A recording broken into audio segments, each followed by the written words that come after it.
Assalamualaikum warahmatullahi wabarakatuh. Segitiga Bermuda, sebuah wilayah di lautan Atlantik yang penuh dengan misteri, telah menjadi bahan perdebatan dan spekulasi selama bertahun-tahun. Tempat ini terkenal karena banyaknya laporan tentang kapal dan pesawat yang hilang secara misterius tanpa jejak.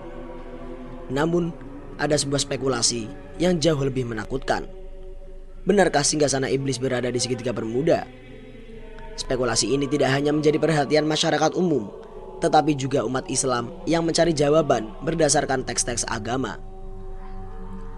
Bahkan ada yang berpendapat bahwa Dajjal, sosok yang diramalkan akan membawa kerusakan besar di akhir zaman, akan muncul dari tempat yang dinamakan segitiga Bermuda ini dan menebar fitnah selama 40 hari di muka bumi. Sebelum kita menelusuri lebih jauh, mari kita dalami dasar-dasar spekulasi ini dan apa yang sebenarnya diajarkan oleh Islam mengenai hubungan antara iblis, Dajjal, dan segitiga Bermuda. Dalam ajaran Islam, iblis adalah makhluk yang dikenal sebagai musuh terbesar manusia yang selalu berusaha menyesatkan manusia dari jalan yang benar. Namun, apakah benar iblis memiliki sebuah kerajaan atau singgasana? Hadis-hadis sahih yang diriwayatkan oleh para ulama termasuk Al-Imam Muslim menyebutkan tentang kerajaan iblis ini. Salah satu riwayat yang menarik adalah hadis yang menceritakan tentang pertemuan Nabi Muhammad SAW dengan sosok anak bernama Ibnu Sayyad yang kabarnya memiliki ciri-ciri seperti Dajjal. Suatu hari, Umar bin Khattab dan Nabi SAW mendengar tentang seorang anak bernama Ibnu Sayyad yang dikenal memiliki kemampuan luar biasa dan dikatakan mirip dengan sosok Dajjal, makhluk yang akan muncul di akhir zaman. Karena penasaran, Nabi dan Umar memutuskan untuk mengunjungi dan melihat sendiri apa yang terjadi. Ketika mereka tiba, Nabi Muhammad SAW harus bersembunyi dari pohon ke pohon lain untuk mengintip gerak-gerik Ibnu Sayyad. Ketika akhirnya berhadapan langsung dengan Ibnu Sayyad yang masih kecil, Nabi Muhammad SAW bertanya, "Maukah kau bersaksi bahwa aku adalah utusan Allah?" Tanpa ragu, Ibnu Sayyad memandang ke arah Nabi dan menjawab, "Aku bersaksi bahwa engkau adalah utusan kepada orang-orang yang buta huruf." Namun, situasi berubah tegang ketika Ibnu Sayyad balik bertanya, "Apakah engkau mau bersaksi bahwa aku ini juga utusan Allah?" Mendengar pertanyaan ini, Nabi Muhammad SAW terkejut. Tetapi dengan tenang beliau menjawab, "Aku hanya beriman kepada Allah dan Rasul-Nya." Singgasana di atas air, benarkah itu milik iblis? Percakapan antara Nabi Muhammad SAW dan Ibnu Sayyad berlanjut. Melihat mulut Ibnu Sayyad yang berkomat-kamit, Nabi bertanya, "Apa yang kau lihat?" Ibnu Sayyad menjawab, "Aku melihat ada singgasana di atas air." Rasulullah SAW segera menanggapi bahwa apa yang dilihat Ibnu Sayyad adalah singgasana iblis yang berada di atas lautan. Nabi kemudian bertanya lagi, "Apa lagi yang kau lihat?" Ibnu Sayyad menjawab, "Aku melihat banyak orang-orang yang jujur dan para pendusta." Nabi Muhammad SAW tidak melanjutkan obrolan itu dan segera meninggalkan Ibnu Sayyad. Dari kejadian ini, muncul berbagai spekulasi dan teori tentang keberadaan singgasana iblis. Pertanyaan yang muncul adalah, jika singgasana iblis benar-benar ada di atas lautan, apakah itu berarti berada di segitiga Bermuda? Sebelum kita menarik kesimpulan, kita perlu memahami lebih dalam tentang tempat ini dan bagaimana ia menjadi pusat perhatian dunia. Misteri segitiga Bermuda sebagai pusat kekuasaan iblis. Bermuda, sebuah wilayah yang terbentang di Laut Atlantik antara tiga titik, yaitu Pulau Bermuda, Puerto Rico, dan Miami, Florida, telah lama menjadi salah satu misteri terbesar dalam sejarah. Wilayah ini dikenal karena banyaknya peristiwa hilangnya kapal dan pesawat secara misterius yang terjadi di dalamnya. Fenomena ini seringkali terjadi tanpa peringatan atau petunjuk yang jelas, seolah-olah benda tersebut menghilang begitu saja dari muka bumi. Misteri ini telah memunculkan banyak teori, mulai dari penjelasan ilmiah hingga yang supranatural, dengan berbagai pihak berusaha menjelaskan fenomena ini berdasarkan sudut pandang masing-masing. Banyak ilmuwan yang peneliti mencoba mengungkapkan misteri ini dengan pendekatan ilmiah, seperti adanya medan magnet yang tidak biasa, arus laut yang kuat, hingga anomali cuaca yang ekstrim. Namun, hingga kini, belum ada penjelasan yang benar-benar memuaskan dan dapat menjelaskan semua kejadian di segitiga Bermuda secara tuntas. Setiap teori ilmiah yang diajukan selalu menyisakan pertanyaan, dan setiap penyelidikan yang dilakukan selalu menemui jalan buntu.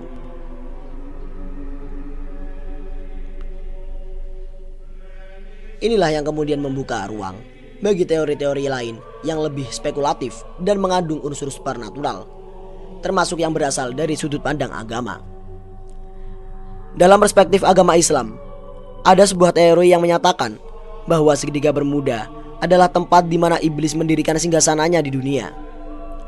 Teori ini mengaitkan keanehan-keanehan yang terjadi di singgasana segitiga Bermuda dengan keberadaan kekuatan gaib yang luar biasa, yang dipercaya berasal dari iblis dan pasukannya.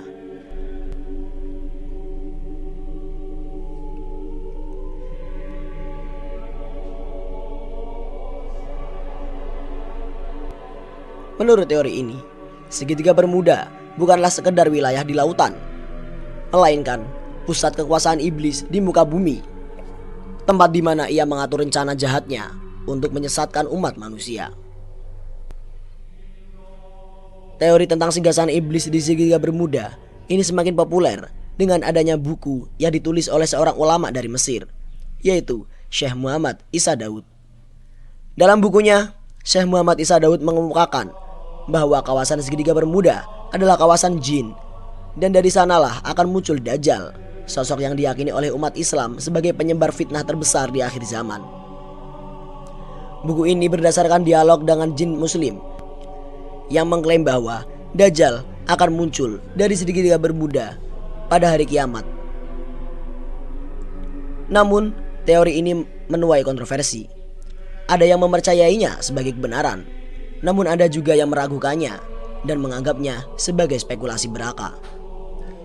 Mereka yang skeptis berpendapat bahwa teori ini tidak memiliki dasar yang kuat dalam Al-Quran maupun hadis, dan lebih condong kepada mitos atau dongeng yang berkembang di masyarakat.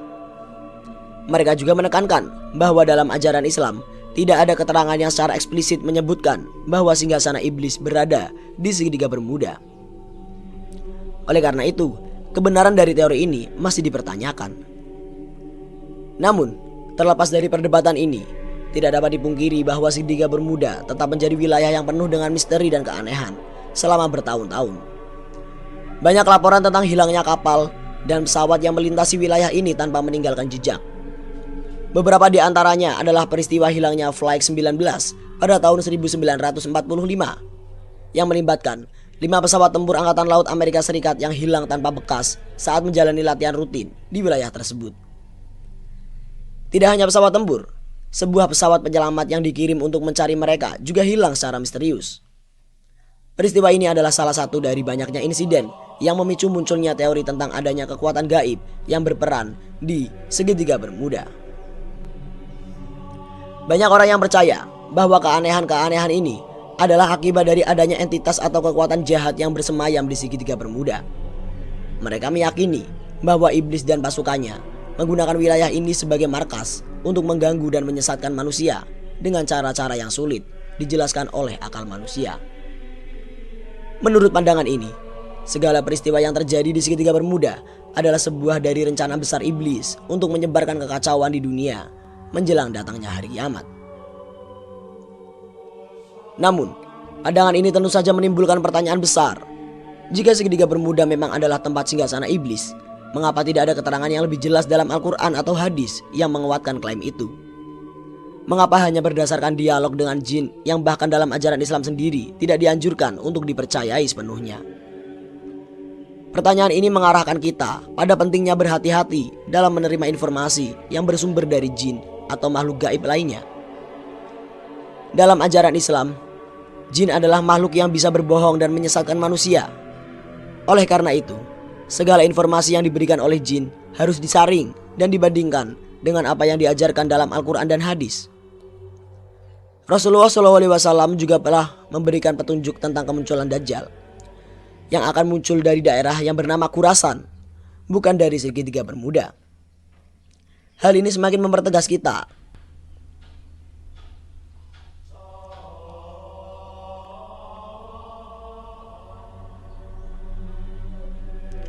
bahwa kita harus lebih mengutamakan ajaran yang jelas dan disampaikan dalam agama daripada mengikuti teori atau spekulasi yang tidak memiliki dasar yang kuat. Meski demikian, keberadaan segitiga Bermuda tetap menjadi salah satu misteri terbesar di dunia. Entah itu karena fenomena alam yang belum dapat dijelaskan oleh ilmu pengetahuan,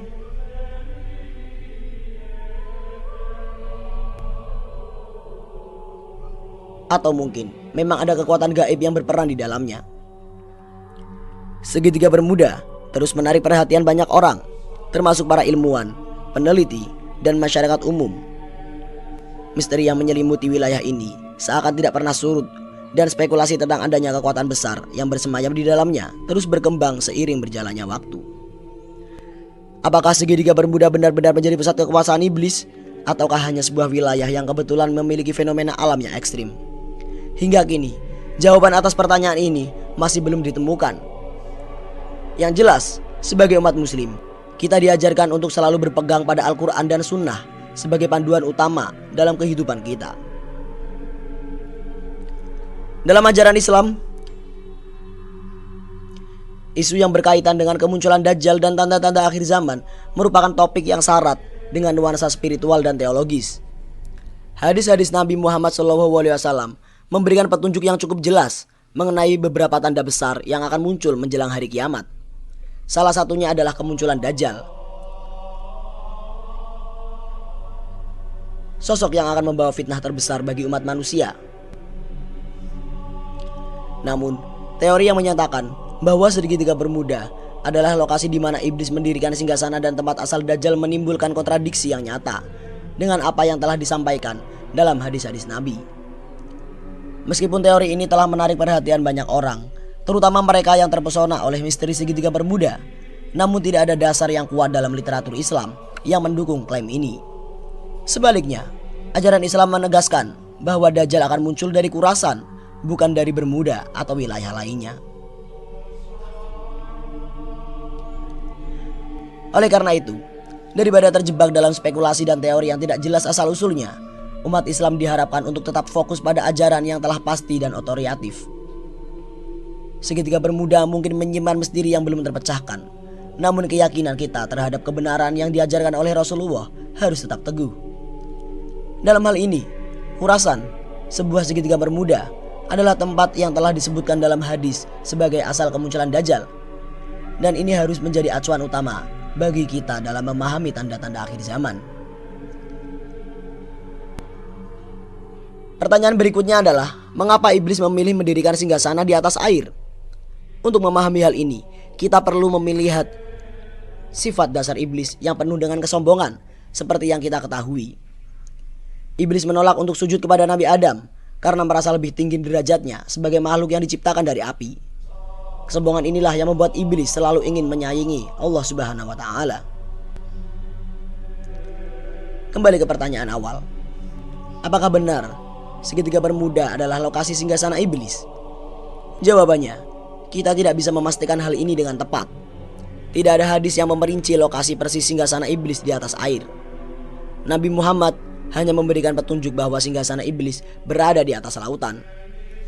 Namun, lautan yang mana masih belum diketahui hingga kini. Wallahu a'lam bishawab. Hanya Allah yang mengetahuinya. Demikianlah pembahasan kali ini tentang hubungan antara segitiga Bermuda dan singgasana iblis. Semoga pembahasan ini dapat memberikan pencerahan dan mengingatkan kita untuk selalu berhati-hati dalam menerima informasi, terutama yang berkaitan dengan masalah gaib. Sebagai umat muslim, kita harus selalu berpegang teguh pada Al-Quran dan Sunnah sebagai sumber utama dalam kehidupan kita. Jangan mudah terpengaruh oleh teori atau spekulasi yang tidak memiliki dasar yang kuat dalam agama. Sekian dari kami. Wassalamualaikum warahmatullahi wabarakatuh.